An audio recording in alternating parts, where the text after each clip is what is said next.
Alors, donc quand j'ai reçu le questionnaire, je ne me suis pas senti concerné immédiatement au départ. Parce que je suis blanc, hétérosexuel, je vais avoir 50 balais, donc je suis dans les classes dominantes, je suis issu de la périphérie, c'est-à-dire que j'ai grandi en Bretagne, d'une éducation bourgeoise, catholique, traditionnelle, et je me suis émancipé de tout ça il y a un certain nombre d'années. Et donc maintenant, je ne rencontre plus de discrimination, à part habiter en province, voilà, c'est tout, mais ce qui n'est pas très très grave. Et donc au début, je me disais, mais j'ai rien à faire là en fait. Et puis, je me suis souvenu de mon histoire personnelle, c'est-à-dire qu'au moment où je me suis émancipé de mon histoire familiale. C'est-à-dire que les subcultures, alors j'emploie le terme subculture parce que le terme de sous-culture ne me convient pas, c'est-à-dire que les subcultures sont les cultures périphériques. Donc je parle du rock'n'roll, des musiques punk, des dessins animés, de la bande dessinée, voilà, tout ce qu'on va classer dans les sous-cultures. Et ce sont ces subcultures-là qui m'ont construit. La première fois que j'étais confronté à ce qu'on peut appeler de l'art, c'est les deux choses qui étaient importantes, c'était les églises d'un côté, les madones, les Jésus en slip, et puis le rock'n'roll et les premiers chocs des concerts punk, qui étaient vraiment fondamentaux. Et à 16 ans, entre 16 ans et 22 ans, j'étais punk. Alors, c'est pas tout à fait punk, on a appelé ça après post-punk, comme on me disait. Nous, on appelait ça cold wave. Maintenant, ça s'appelle gothique. Voilà. Il se trouve que je suis aussi dyslexique et asthmatique, et que mes parents m'ont envoyé dans des pensionnats bretons, donc j'ai été confronté à une forme d'autoritarisme qui était dans les années 80, il y avait des royalistes dans l'école où j'étais, je comprenais même pas où j'étais, et donc ça s'est exprimé par les vêtements. Et à l'époque, j'étais blond avec des traits très fins, et à chaque fois on m'appelait mademoiselle, on pensait souvent que j'étais une femme. Et effectivement, de 16 ans jusqu'à 22 ans, régulièrement, je me faisais casser la figure. Je compte pas le nombre de fois où j'ai reçu des coups de boule, parce qu'en fait, il y avait beaucoup de garçons qui me regardaient et qui voyaient une ambiguïté, parce que j'avais les traits très fins. Et effectivement, à chaque fois, ça créait des problèmes, bon bref, en Bretagne.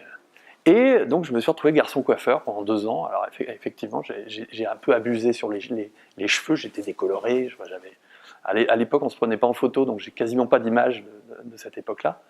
Et effectivement, c'est là que j'ai rencontré des discriminations, des problèmes. Je me souviens de ne pas pouvoir rentrer dans certains bars, de ne pas pouvoir rentrer dans des clubs. Enfin, c'était assez ahurissant. Et c'est après, quand je suis rentré en école d'art, que là j'ai tout arrêté. Je me suis habillé normalement. Et en fait, à partir de ce moment-là, je me suis dit, c'est plus simple de se cacher, en fait. C'est plus simple de faire croire que je suis normal. Et donc du coup, après, ma pratique s'est développée dans mon travail. Il y a une autre discrimination que j'ai rencontrée, là, c'est quand j'ai eu des enfants. Parce que ma femme a travaillé beaucoup plus, elle a eu ses diplômes à 22 ans, donc elle a travaillé tout de suite, elle était enseignante. Et moi comme j'ai eu un parcours scolaire assez chaotique, on a eu notre premier enfant et j'étais père au foyer. Et dans ma génération, en fait, ça choquait mes parents, ça choquait nos beaux-parents, ça choquait les gens autour de nous. Je me souviens que j'avais des porte-bébés, bon, c'était il y a 25 ans, hein, tout ça. Et je portais ma fille sur le dos, et ça choquait des dames qui venaient me dire « mais c'est pas le rôle d'un homme !» Et c'est-à-dire que avec ma femme, on n'a pas eu ce problème de ce qu'on appelle les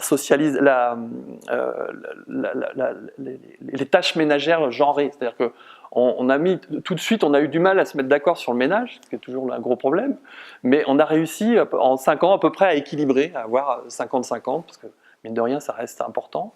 Et donc j'ai été père au foyer pendant 2 ans à peu près, quoi. Et ça choquait mais profondément mon père, ma mère. Et bon, en fait, après, ça s'est fait. Maintenant, c'est devenu normal. Enfin, il y a plus ce problème-là. Enfin, moins. Mais alors, ça vient aussi de mon éducation. C'est-à-dire que moi, j'ai grandi, ma mère, mes grands-mères, bretonnes. Alors, on parle toujours du matriarcat breton, qui est une fiction complète, qui n'existe absolument pas. Anne Guillou a écrit un livre là-dessus, une sociologue.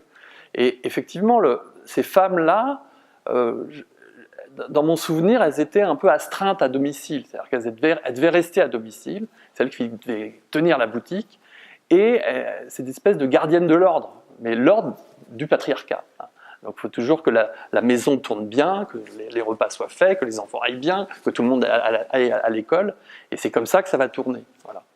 Et effectivement, ça a changé à partir des années 60, au moment des premières lois. C'est-à-dire que la loi sur la contraception, c'est 1967, après il y a les lois Veil et l'émancipation un peu plus des femmes, et progressivement, je me souviens de ma mère qui écoutait à la radio, qui écoutait sur France Inter des voix différentes, où quand j'étais dans ma petite enfance, mon père nous frappait.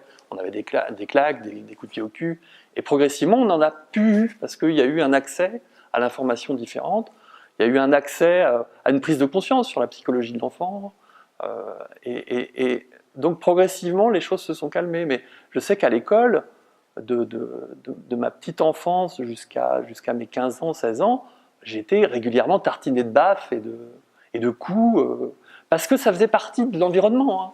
Et après, quand je me suis intéressé à l'histoire de ma famille, je me suis aperçu qu'on conseillait aux parents de foutre des baffes et dans des guides pour l'éducation des enfants, des guides des années 50. Voilà. Voilà ce que j'ai pu.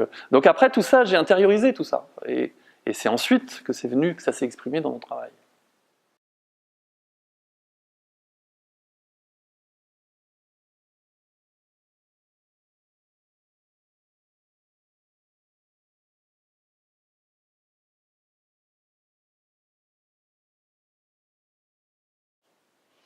Alors, donc moi je suis rentré aux Beaux-Arts de Rennes à 22 ans, donc à l'âge où on en sort, je suis rentré. Et je me souviens que le premier voyage, quand je suis venu de ma campagne pour aller à l'école, j'étais venu en bus, et je mettais 1 heure pour y aller, et j'avais des petits camarades qui, eux, habitaient juste en face de l'école, et ils traversaient juste la place Hoche pour aller à l'école. Et je me souviens qu'ils savaient, moi je savais pas du tout où j'étais. Enfin, je savais bien dessiner, mais je savais pas exactement ce que j'allais y faire. Et je voyais bien que ces petits camarades-là, eux, savaient où ils étaient, savaient ce qu'ils allaient faire. Et donc quand j'ai découvert Roland Barthes, Foucault, Bourdieu, là, je me suis dit, mais pourquoi on nous a pas donné à lire ça à 15 ans, en 3e, pourquoi on lit pas ça dès le collège ? Et de fait, j'ai bien vu qu'il y avait un vocabulaire et une forme de conscience de classe que j'avais pas du tout, que mes petits camarades, que certains camarades avaient. Et de fait, je me souviens, il y avait des espèces de réflexion parce que tu viens de la campagne, parce que pourtant c'était il y a 25 ans, c'est pas si vieux que ça, et parce que t'es pas dans la bonne classe sociale, mais tout ça j'en avais pas conscience en fait. Donc après j'ai travaillé, j'ai eu mon diplôme, machin. Ensuite, j'ai commencé à travailler. Et pour rentrer dans le monde de l'art, quand tu vis dans la périphérie, c'est impossible. Enfin, c'est absolument impossible. Et alors, je suis venu un temps à Paris, mais j'ai bien vu que j'allais m'épuiser à passer mon temps à payer mon loyer. Et puis, je me souviens des premières soirées où je me retrouvais à Montreuil, on était 150 artistes, mais qu'est-ce que je vais foutre? Et donc là, effectivement, je voyais les discriminations qui arrivaient, mais les discriminations, elles arrivaient surtout parce qu'on est dans un environnement très concurrentiel, hein, entre les agents, entre les individus, parce que le marché est tout petit, le monde est tout petit, tout rikiki, et donc forcément, il y a plus de tension entre les personnes. Mais et assez rapidement, je me suis dit non, je vais pas aller à Paris. Je vais partir dans ma campagne et puis je vais continuer à travailler. Et effectivement, les 10 premières années de ma carrière, c'est là où j'ai plus rencontré de discrimination, où c'était assez compliqué, ne serait-ce que pour aborder un conseiller aux arts plastiques dans les ministères, enfin, au ministère de la Culture, enfin, dans les DRAC. Donc je me souviens, les premiers rendez-vous, c'était le mec t'écoute pas, il voit bien que c'est nulle part. Mais c'est venu progressivement en fait. Et puis et maintenant je ne rencontre plus ces problèmes-là de discrimination. Et donc l'intersectionnalité, alors c'est là que j'ai commencé un cycle de travail autour des années 2000 sur des films d'animation, sur le papier peint, j'ai travaillé sur le papier peint, à faire des films d'animation qui s'appellent Destroy Wallpaper.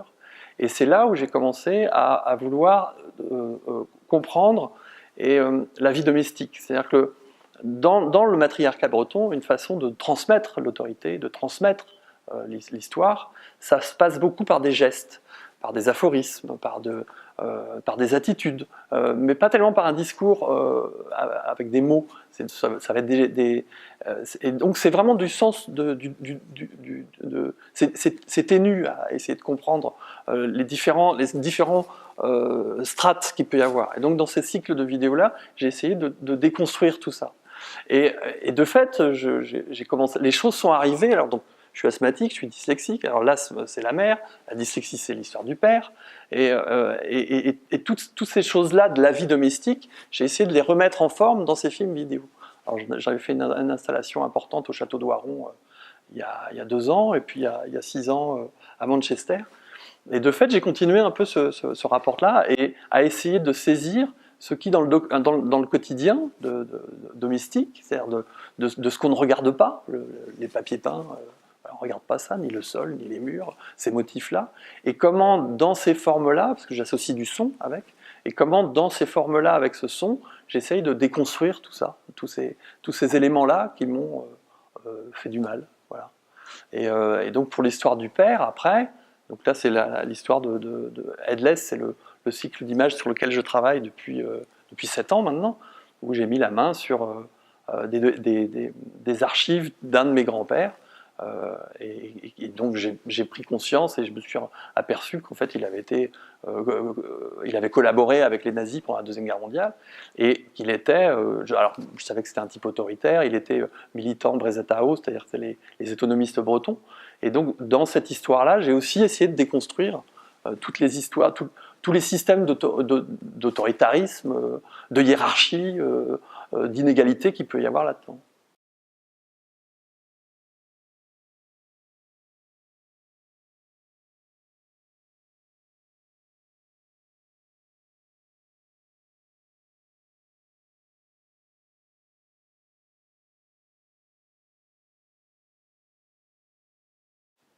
Bah, alors, quand j'ai fait mes études, je connaissais absolument rien de l'art. Je ne savais pas ce que c'était. Quand je suis rentré en école d'art, je ne savais même pas ce que c'était qu'un monochrome. Donc de fait, quand j'ai découvert les avant-gardes du XXe siècle et toute l'histoire, il n'y avait pas de femmes en fait. On ne nous en parlait pas de femmes. Alors c'est à la fin, en cinquième année, et puis après, là j'ai commencé à percevoir des nanas comme Annette Messager, Eva Hesse, Louise Bourgeois, bon, voilà. Mais globalement, il y avait une espèce on nous en parlait même pas. Enfin, donc après, quand j'ai commencé à travailler et en visitant des expositions, je me souviens de la fantastique exposition de Pipi Lotériste au MAM en 1999. Et là, j'ai eu une grosse baffe, quoi. C'était « Oh, c'est extraordinaire !» Elle parle de sa vie intime, c'est simple et c'est merveilleux. Et c'est là que j'ai commencé à m'intéresser au travail fait par les filles. Mais de fait, je pense qu'on a très largement intériorisé, enfin, c'est-à-dire que, comme pour le cas du matriarcat en Bretagne, c'est-à-dire qu'on fait croire aux femmes bretonnes qu'elles ont de l'autorité, mais en fait c'est pour mieux transmettre le patriarcat. Bah, je pense que les filles aussi ont été, enfin les femmes ont été élevées comme ça pendant un certain temps, et puis que ça met du temps en fait. Bon, dans le livre d'Anne Guillou, elle parle du Code Napoléon, comment il a renforcé en fait les pouvoirs de l'homme sur la femme dès 1810. Et donc, moi je trouve que ça va mieux. Enfin, ça va toujours mal, mais ça va quand même un petit peu mieux. Mais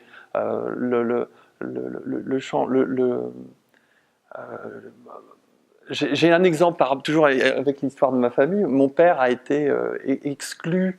C'est une génération d'hommes qui étaient exclus des salles de travail au moment de l'accouchement dans les années 60. Alors que moi, j'étais à l'accouchement, enfin, je me sentais responsable vis-à-vis des enfants à venir. Et je pense que c'est aussi du même ordre, c'est-à-dire que on va mettre du temps à ce que les femmes prennent leur place dans le monde artistique, parce que le monde de l'art, ce n'est que le reflet de la société civile. Et tant qu'on n'aura pas de femmes plus élues, peut-être que ça ira mieux quand on aura une femme présidente de la République, je ne sais pas. Mais les femmes elles-mêmes intériorisent les discours. Enfin, bon, vous connaissez l'histoire. Alors, En fait, je suis devenu, j'ai pas eu le choix. Parce que quand j'étais enfant, j'adorais faire des crêpes. Et j'adorais manger. Vous allez voir. Et je voulais une recette de crêpes. Et donc ma mère avait un livre de cuisine, et c'était Je cuisine avec ma fille. Et c'était le seul livre de cuisine qu'il y avait. C'était un livre de cuisine tupperware. Et donc, comme je faisais à manger, j'aimais ça, et que je prenais la place d'une fille. Donc tout de suite, je suis devenu une fille quand j'étais petit. Et progressivement après, j'ai une sœur, j'ai plein de cousines, et puis j'ai toujours préféré être avec les filles. J'ai trouvé vachement plus sympa que les mecs. Et puis, et donc après j'ai eu des enfants et j'ai eu 2 filles. Et donc maintenant c'est des femmes. Et donc je suis entouré de femmes en permanence, quoi. Donc j'ai pas eu le choix en fait. Donc oui. Mais alors effectivement c'est le terme. C'est une de mes filles, elle me dit ça. Elle me dit le terme, elle-même, elle me dit, mais à chaque fois que j'emploie, que j'en parle en classe et tout ça, on me dit, oui, mais vous voulez que les femmes soient au-dessus des hommes. Alors, mais non.